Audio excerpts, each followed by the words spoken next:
한국 교회에는 많은 변화가 생기고 있습니다. 그중 가장 큰 변화는 예배당에 가지 않고 여전히 온라인으로 예배를 드린다거나 또 교회 공동체 안에 소속되지 않고 각자의 믿음으로 자신과 하나님의 관계이니 교회가 필요 없다고 느끼는 그렇게 행동하는 성도들이 많아졌다는 것입니다. 그러나 이것은 전쟁터에 아군은 필요 없다. 나 혼자 충분히 싸울 수 있다라고 말하는 어리석은 군인과도 같은 모습인 것 같습니다. 교회라는 단어는 에클라시아, 불러 모으다라는 뜻을 가지고 있습니다. 즉, 교회는 예배당을 지칭하는 것이 아니고 주님께서 불러 모으신 공동체, 즉, 저와 여러분을 교회라고 합니다. 그런데 오늘날 우리의 교회들의 모습을 자세히 들여다보면 때론 유교와 혼합된 기독교의 모습을 볼 수 있습니다. 비나이 다시남 혹시 들어보셨나요? 달이 뜬 날 그릇에 물을 떠놓고 간절히 신령님께 비는 것처럼 하나님께 나의 소원과 나의 바램, 또 나와 나의 가족의 잘됨을 위해 기도하며 비는 그런 신앙의 모습. 때론 구약의 제사와도 여전히 뒤섞인 모습을 하고 있을 때도 참 많은 것 같습니다. 그뿐 아닌 세상 가치관이 혼합되어 직분이 권력이 되어 있는 교회. 우리 교회는 그렇지 않지만 이렇게 교회의 변질을 우리는 볼 수 있습니다. 하지만 교회는 그렇게 세워진 곳이 아닙니다. 예수님의 피값으로 또 성소의 휘장이 찢어지고 모든 이들이 주님 앞에 나올 수 있게 되었다는 사실을 우리는 반드시 기억해야 합니다. 오늘 본문은 교회 공동체와는 관련이 없어 보이는 본문 같아 보이지만 교회가 형성되어지는 시발점이라고 볼 수 있습니다. 오늘 말씀을 통하여 예수 그리스도를 머리로 하는 교회 공동체가 어떻게 시작되어지는지, 또한 우리 교회가 그런 교회인지를 함께 나누길 원합니다. 오늘 본문은 예수님의 부활 소식을 전해 들은 그 제자들과 함께 있던 무리들 중 두 사람이 예루살렘을 떠나 엠마오라는 마을을 가면서 생긴 일입니다. 길을 걷던 그들은 예수님의 십자가 사건을 이야기하고 있었을 때 예수님께서 그들 곁에 가서 함께 동행하셨습니다. 그런데 본문 16절은 이렇게 말씀하고 있습니다. 그들의 눈이 가리어져서 그인 줄 알아보지 못하거늘. 그들의 눈이 가려졌다는 것은 앞을 전혀 못 보는 맹인과 같았다는 것이 아니라 예수님이 예수님인 줄 알아보지 못했다는 것입니다. 그리고 예수님께서 그들의 대화의 내용이 무엇인지 묻자 어떻게 예루살렘에 다녀오면서 그 큰 사건을 모를 수 있냐 말이요 하라고 하면서 슬픈 기색을 가지고 의아해합니다. 예수님의 계속되는 그 질문에 그들은 또 이렇게 19절에서 21절 말씀을 통해 이렇게 말합니다. 이르시되 무슨 일이냐? 이르되 나사렛 예수의 일이니 그는 하나님과 모든 백성 앞에서 말과 일에 능하신 선지자이거늘 우리 대제사장들과 관리들이 사형 판결에 넘겨주어 십자가에 못 박았느니라. 우리는 이 사람이 이스라엘을 속량할 자라고 바랐노라. 이뿐 아니라 이 일이 일어난 지가 사흘째요. 이들의 고백에 따르면 예수는 우리나라를 로마의 압제로부터 구원해 줄 수 있는 능력 있는 선지자였는데 대제사장과 관리들이 십자가에 못 박았습니다. 그리고 우리는 이 사람이 이스라엘을 구원할 분이라고 기대했는데 그가 죽었습니다. 게다가 우리 중에 어떤 여자들이 새벽에 무덤에 갔더니 그가 살아나셨다고 말하는 천사들을 만났다 그래서 정말 가보니 말한 대로 예수님의 시체를 볼 수 없었습니다. 라는 것이 그들의 설명이었습니다. 죽으시고 부활하신 예수님께서는 이들이 하는 이야기를 들으시고 얼마나 답답하셨을까요? 너희는 여전히 내가 너희를 로마의 압제에서 구원해 줄 수 있는 선지자 정도로만 알고 있구나. 너를 죽음에서 생명으로 살려주실 구원자, 메시아임을 모르고 있구나 라고 생각하셨을 것 같습니다. 그들은 여전히 예수님을 내가 지금 처한 상황에서 구원해 줄 수 있는 그 수많은 선지자 중 한 사람으로 생각하면서 다른 훌륭한 선지자인 예수님으로만 알고 있는 것입니다. 이 말씀을 볼 때 지금의 세상과 전혀 다를 바가 없는 것 같다는 생각이 들었습니다. 여전히 세상도 그리고 잘못된 믿음과 신앙을 가진 성도들도 교회를 그렇게 바라보고 있는 그러한 기대를 가지고 있습니다. 우리 주변에 이런 이야기들을 하는 사람들을 만나보셨을 것 같습니다. 예수 믿으면 내 가족이 모두 건강할 줄 알았어요. 매일이 행복하고 평안할 줄만 알았어요. 믿음 생활을 잘 하며 내가 교회를 열심히 다니면 내 사업은 교회 안 다니는 저 사람의 사업보다 더 잘 되고 절대 실패하지 않을 줄 알았어요. 내가 그렇게 기도를 했는데 왜 하나도 이루어지는 것이 없죠? 왜 더 힘들기만 한 걸까요? 이렇게 이야기는 하는 사람들을 많이 만나보셨을 것 같습니다. 그런데 이 이야기들은 모두 내 생각대로 되어야 되는 것 아니냐라는 것이 전제입니다. 예수님이 이 땅에 왜 오셨는지, 또 오셔서 왜 십자가를 지셨는지, 그리고 부활하신 것이 어떤 의미인지 모르고 눈이 가려진 자들의 이야기입니다. 오늘 말씀에서 예수님과 길에서 만난 그 두 사람과 같이 실망하고 낙심해서 슬픈 기색이 역력한 삶을 살아가는 것입니다. 그러면 저도 그들에게 이렇게 되묻고 싶어집니다. 정말 잘 믿고 있으신가요? 진짜 진심으로 하나님을 믿고 계신가요? 믿음으로 순종이 드러나는 그러한 삶을 살아가고 계신가요? 라고 되묻고 싶습니다. 사랑하는 성도님들, 예수님의 십자가 죽음과 부활이 헛되이지 않도록 우리는 잘 살아가야 합니다. 절대 그것을 헛되이 여기시면 안 됩니다. 제가 만약 간이 아픈 사람에게 간 이식을 해주었는데 그 사람이 매일 술을 마시고 또 야근을 하면서 몸을 피곤하게 굴린다면 제가 그 사람에게 간을 준 의미가 있을까요?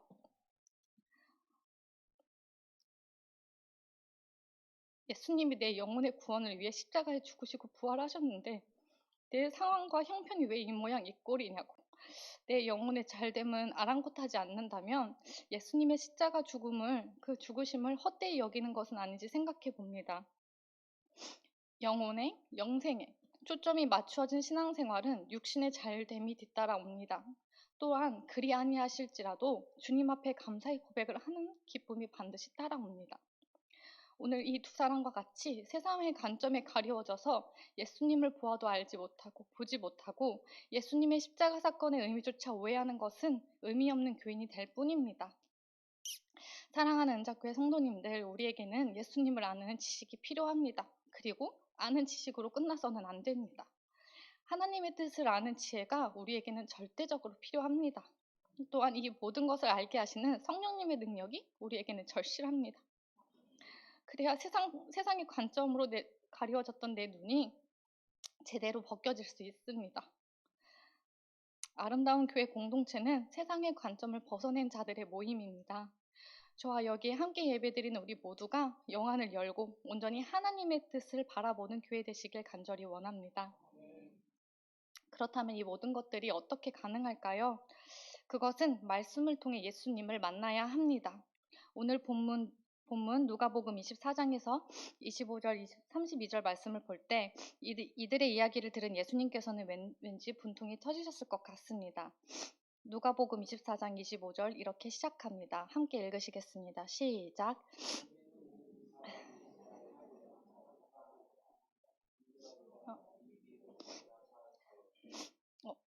PPT가 잘못되어진 것 같은데 25절 말씀인데요. 이르시되 미련하고 선지자들이 말한 모든 것을 마음에 더디 믿는 자들이여. 이들의 불신앙에 대한 강한 유감과 안타까움을 뜻하는 단어들입니다. 그리고 예수님께서는 구약의 모든 성경에서 당신에 관한 이야기로 자세하게 그들에게 설명해 주셨습니다. 하나님의 말씀을 듣던 그들은 예수님과 함께 더 있기를 간청했습니다. 그리고 예수님과 식사를 하던 자리에서 주님께서 축사 후 떡을 떼어주자 그들의 눈이 밝아졌습니다. 그들의 눈이 밝아졌다라는 이 단어는 수동태로 사용되어집니다. 그래서 자기 스스로 눈을 밝히려고 애써서 눈이 밝아진 것이 아니라 누군가에 의해서 눈이 떠졌다는 의미입니다. 그들의 눈이 떠지자 예수님을 알아보게 됩니다.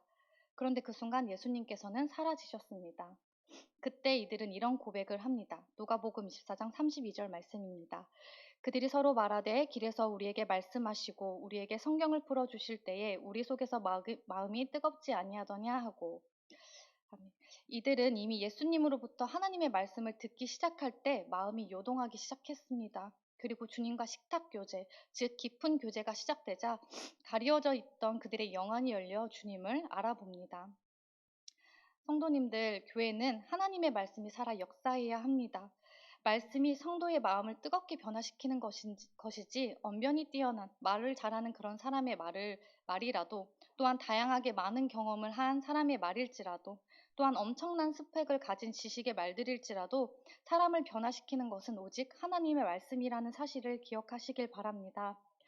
사람의 말은 잠시일 뿐이지 교회는 사람이 경험해서 쏟아내는 말들이 아니라 생명의 말씀이신 하나님의 말씀이 내 안에 또 우리 안에 풍성할 때 살아나는 것입니다.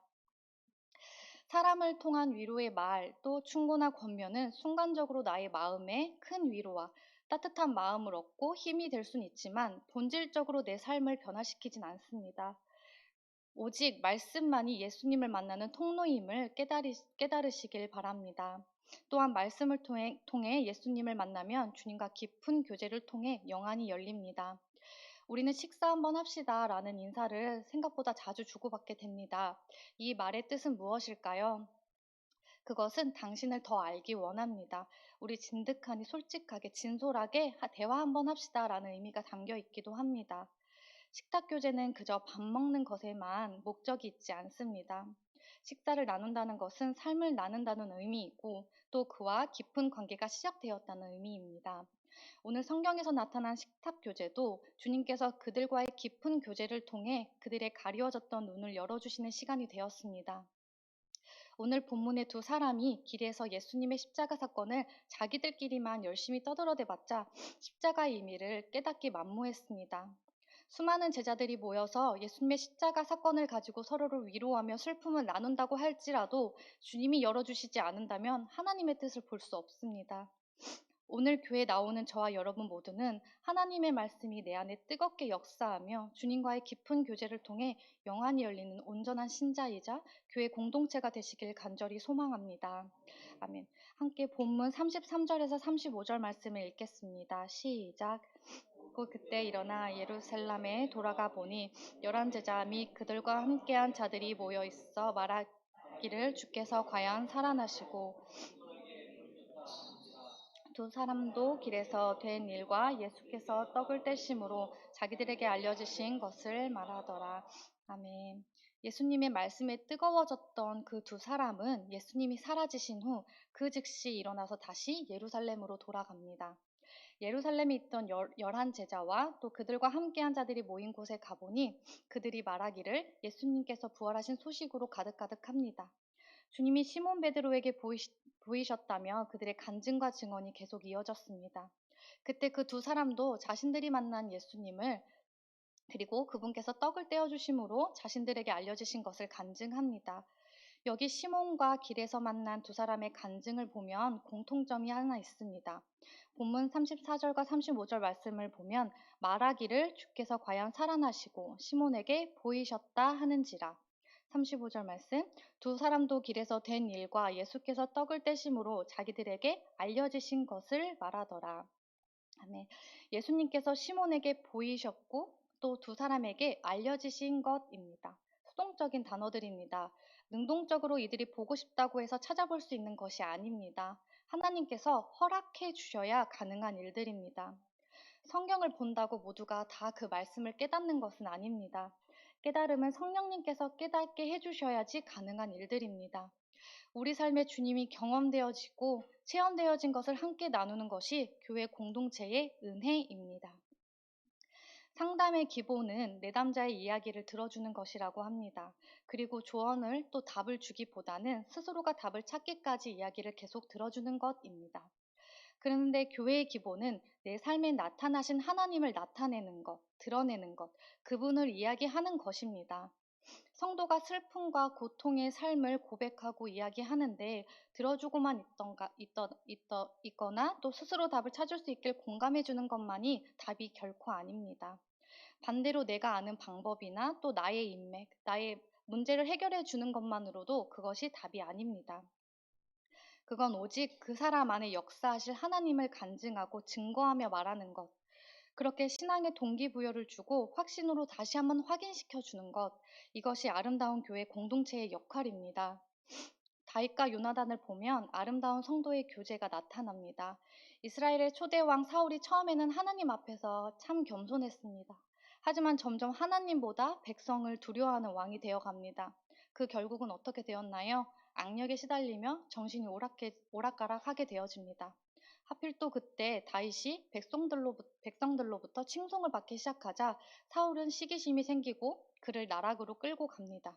툭하면 다윗을 죽이려고 안달이 나 있었습니다. 다윗은 이런 사울의 모습을 보고 아마도 많이 억울했을 것 같습니다. 자신은 나라를 위해 싸우고 또 왕 앞에서 복종하는 신하인데 이 왕은 기회만 있으면 자신을 죽이려 드니 참 억울했을 것 같습니다. 그때 사울 왕의 아들 요나단이 그를 이렇게 위로합니다. 사무엘상 23절 16절에서 17절 말씀을 함께 읽겠습니다. 시작. 사울의 아들 요나단이 일어나 숲풀에 들어가서 제가 읽겠습니다. 사울의 아들 요나단이 일어나 숲풀에 들어가서 다윗에게 이르러 그에게 하나님을 힘있게 의지하였는데 곧 요나단이 그에게 이르기를 두려워하지 말라. 내 아버지 사울의 손이 내게 미치지 못할 것이요 너는 이스라엘 왕이 되고 나는 내 다음이 될 것을 내 아버지 사울도 안다 하더라. 아멘. 사무엘상 23장 16절 말씀을 쉬운 성경으로 보게 되어지면 이때 사울의 아들 요나단이 호레시에 있는 다윗에게 왔습니다. 요나단은 다윗이 하나님 안에서 강한 믿음을 가질 수 있도록 힘을 북돋아 주었습니다. 아멘. 사랑하는 성도님들, 이것이 바로 성도의 교제입니다. 내가 어떻게든 해볼게. 내가 한번 손 써볼게. 혹시 이런 방법은 어때? 라고 하기보다는 그 상황으로 하여금 내가 아닌 하나님을 의지할 수 있도록 도와주는 것, 또 내가 만난 예수님을 증거하는 것, 신앙의 선배로서 예수님을 증거하며 가르치는 그런 교회, 신앙의 동역자로서 내게 보이신 그 예수님을 나누며 서로에게 힘이 되는 그런 교회, 이것이 아름다운 교회의 모습인 줄 믿습니다. 말씀을 마무리하겠습니다. 교회는 부르신 자들의 모임입니다. 예수님의 부르심을 따르는 자들이며 예수 그리스도를 머리로 하는 공동체입니다. 교회에 나오지 않아도 나 혼자서 신앙생활 충분히 할 수 있다는 그런 착각, 또 교회가 교회의 사명을 감당하지 못하고 세속에 물들어가거나 말씀은 없고 예수님은 없고 내가 좋아하는 사람들끼리 좋은 교제의 공간으로 전락해서는 안 됩니다. 영적인 면에서도 마찬가지입니다. 유교 습성이 남아있어서 인격적인 하나님을 경험하지 못하고 지성이면 감천이 되는 그런 일이 일어나서는 안 됩니다. 예수님의 십자가 죽음이 허무하게 깨닫지 못한 채 여전히 율법에 얽매인 그런 교회가 되어서도 안 됩니다. 인간적인 공동체가 아니라 참 복음이 살아 역사하는 교회다운 교회, 그런 공동체가 되길 간절히 소망합니다. 교회의 부흥은 사람의 수에 있는 것이 아닌 줄 믿습니다. 더 많은 사람들이 예수님을 믿고 또 알고 하는 것 그 또한 정말 너무나도 중요합니다. 하지만 그보다 더 중요한 것은 모이는 사람의 수가 아닌 신앙의 성장을 이루는 진정한 영적 부흥이 일어나는 그런 교회가 되어야 합니다. 예수님의 죽으심과 부활 이후는 교회의 시작이 되었습니다. 그렇게 우리 주님께서는 예수 그리스도를 머리로 하는 교회를 부르시고 또한 세우시며 하나님의 나라를 확장시켜 가십니다. 우리 교회 역시 교회의 본질을 잃지 않고 세상의 관점을 모두 벗어버리고 주님의 말씀이 살아 역사하며 내 삶에 나타내어지신 주님을 증거하는 온전한 영적 부흥이 이루는 공동체가 되길, 교회다운 교회가 되길 간절히 소망합니다. 이 시간 함께 말씀을 생각하시면서 교회를 교회되게 함께 찬양하시겠습니다.